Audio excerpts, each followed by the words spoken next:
3 critical mistakes that can cost you your license, new grad. Stick around.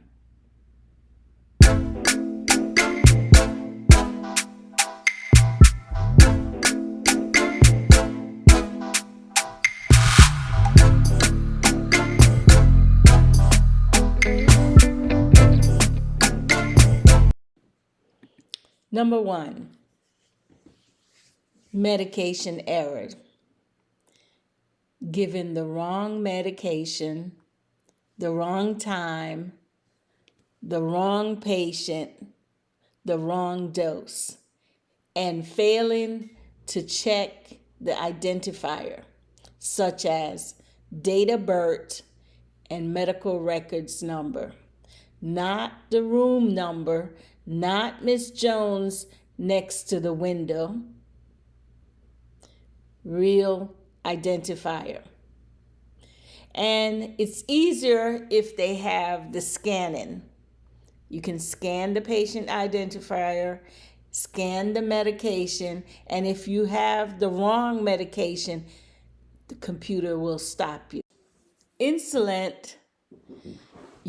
error happens sometime, and what I mean is, for insulin, you need 2 licensed nurse to sign off. In Epic, put your signature in. What it means, very important, and it's very serious, that you saw the nurse draw up the insulin and you check the dose. You both check the dose and then you signed off. Now, since you're a new grad, keep that in mind, because one nurse may come up to you during her hurry. She got a lot of patients and she may forget to show it to you. And if you didn't see it, just ask her to ask somebody else, just to be on the safe side for you, your license. You just got it. Medication dose. The doctor ordered a particular dose for the medication and then it was changed, but you don't have the correct dose and you're trying to calculate it, and you might not, just to have a second opinion. I always try to have a second opinion. I would ask the pharmacist and they'll know, or they'll say, I'll send up the pill, the specific dose, cut in half, send it up to you. Just wait. If you're not comfortable with how to calculate or how to determine the dose, they're very good at helping. Or your coworker, if you rely on her, she can help you. But you'll have a preceptor that will show you everything. And that's your job, to take in everything. And don't forget, I tell this to even nurses who are coming on board. If they're not comfortable, they're not feeling like they're ready to go on their own on the floor, tell the charge nurse, and they should be able to extend your orientation. We want you comfortable, because you have to feel safe as a new nurse and going in, because it can be overwhelmed. So keep that in mind. Number 2, practice outside your scope of nursing. This is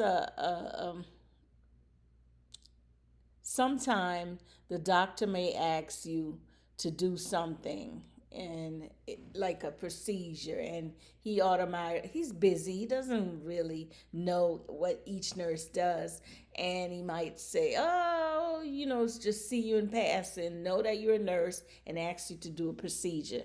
If you're not familiar with it, what you can do, go to your charge nurse and let her know, and let her delegate who can do it on the floor. If it's something that you never do, like in psych, we never do blood. I know how to do it. but it's not a regular thing. So some psych nurse may say, I don't do blood draw, put in a nasal catheter. That's not in their scope because all they did was work in psych.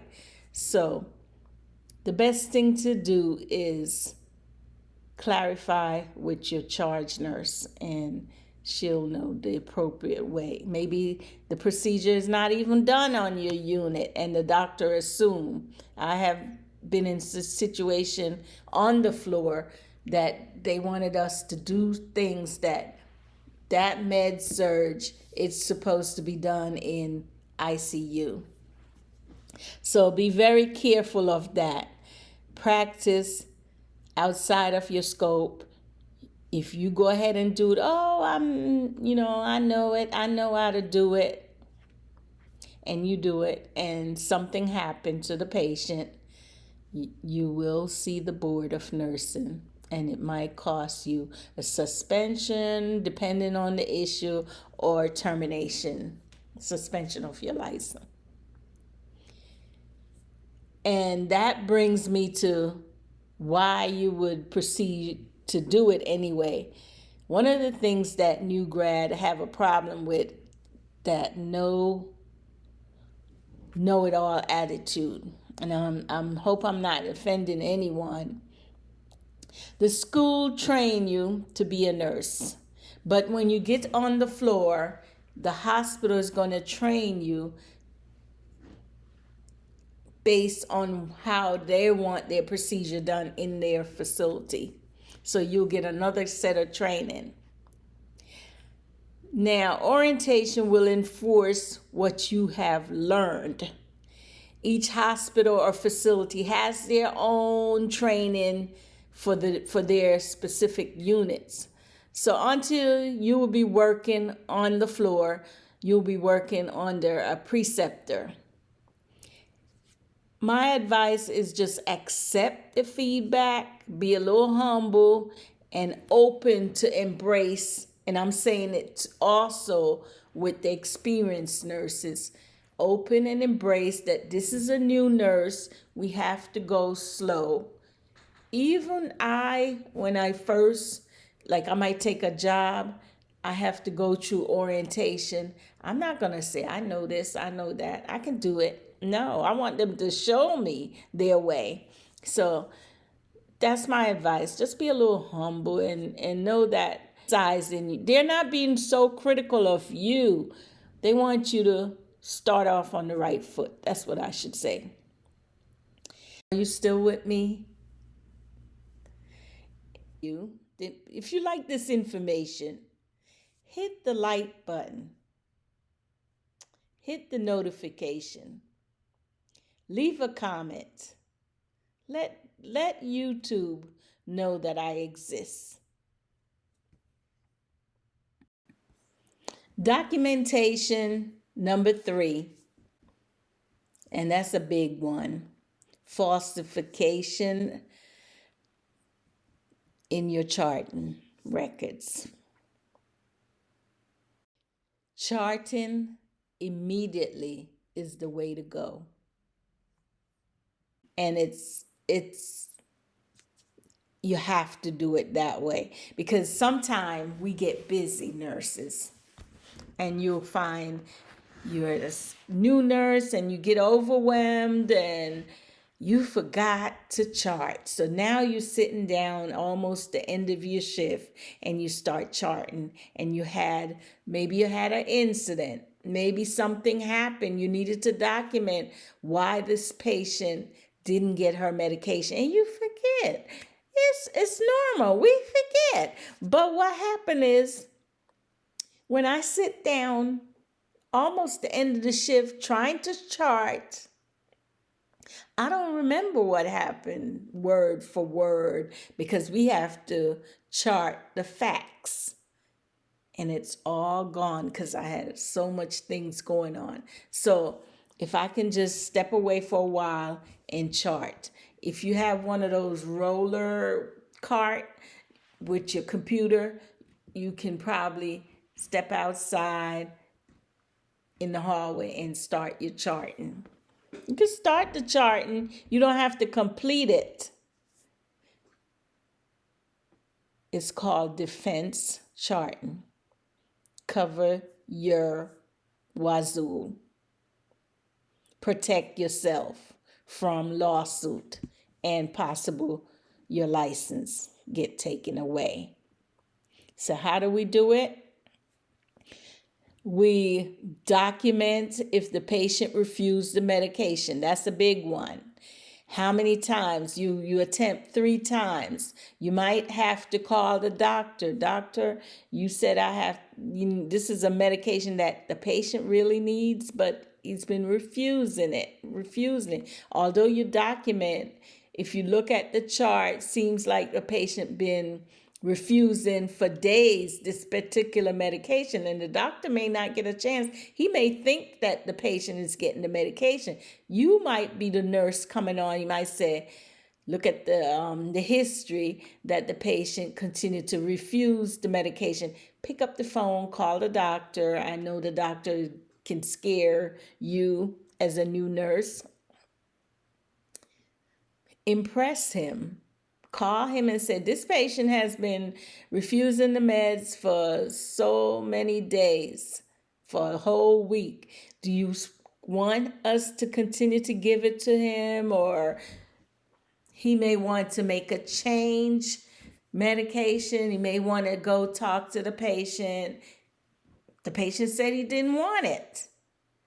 It's making him sick. He's been saying that. Pick up the phone and call the doctor and cover yourself. And make sure you get the name of the doctor you spoke to and the time, and you put that all in your charting. Another thing is, the reason why the lab called you, they had a critical lab for your patient. And you notice they take your name and they probably document the time they spoke to you. And you have a window, open window, that you need to report that to the doctor. When it's critical lab, you have to report it at a certain time. You got it. Just when you get it from the lab, you spoke to the lab, she told you the result, it was critical, get on that phone, try to reach out to the doctor so you could let him know. If you could not reach the doctor at that time, you document the time that you called him and so forth. It was a critical lab. You can try again to call him to let him know. That's a big one. A big one for you to cover yourself, just in case it's critical enough that the patient may go into crisis and escalate into something bigger than it was if they had caught it earlier. And it's going to come back. That little thing may come back to haunt you. So be cautious at all times. Talk about the doctor. Make sure, even though it's a critical lab, or you may ask the doctor about the patient that refused the medication. The first thing before you call that doctor, the vital signs. Make sure you have that on a piece of paper, because he's going to ask you his last lab.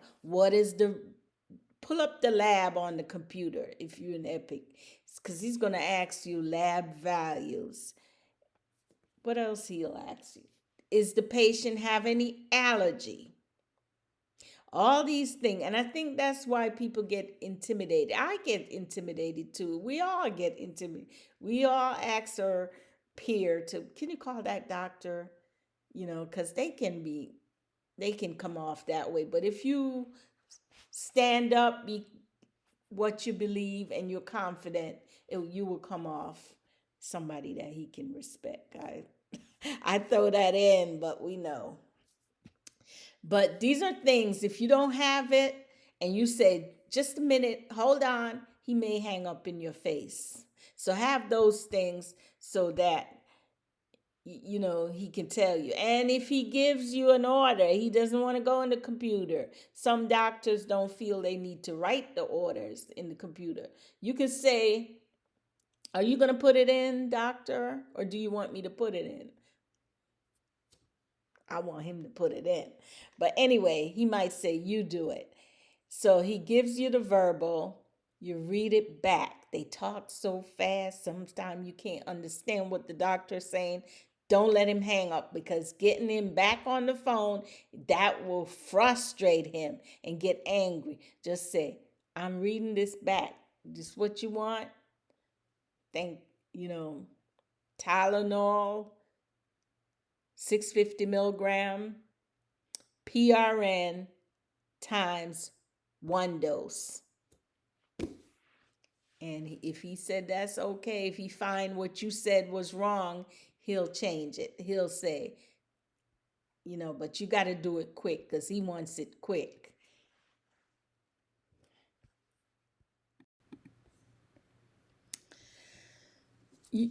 If you make a mistake in your charting, you can delete it in Epic. I'm talking about Epic. Now, it doesn't mean that it's deleted out the computer. Say, for instance, you chart on a wrong patient. You go back in and you notice that you charted on the wrong patient. So you can delete it, but what had happened is it will come out like have a strike. That's what it would look like. And they will know, whoever reading behind you, that you made a mistake, because you're going to chart wrong patient, and it will come up like that.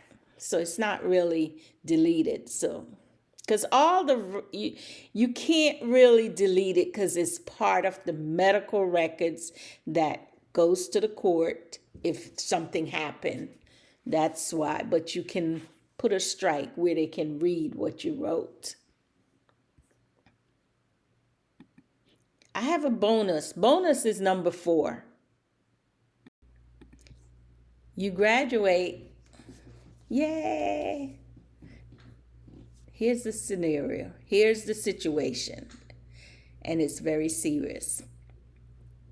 You're out celebrating with your friends, with your peers, and you decide to go home. And you got pulled over. Now, the police pull over by the police, and you got a DUI. This was your first time. You're not drunk, but they insist that you're drunk. They slash you with a DUI, take you to jail. It's your first offense. It may trigger the State Board of Nursing, which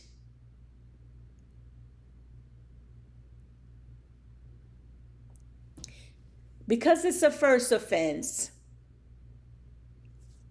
any DUI you should take serious. Even if this is a first offense, it will trigger the Board of Nursing. And what it may cause is possible a delay in you taking your NCLEX.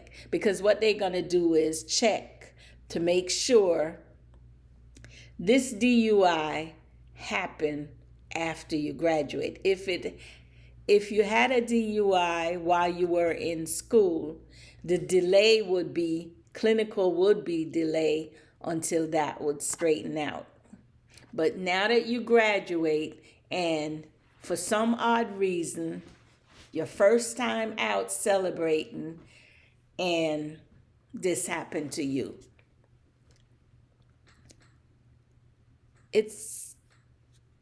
I know it may feels like it's the end of the world, and DUI, we need to take it serious. Yes.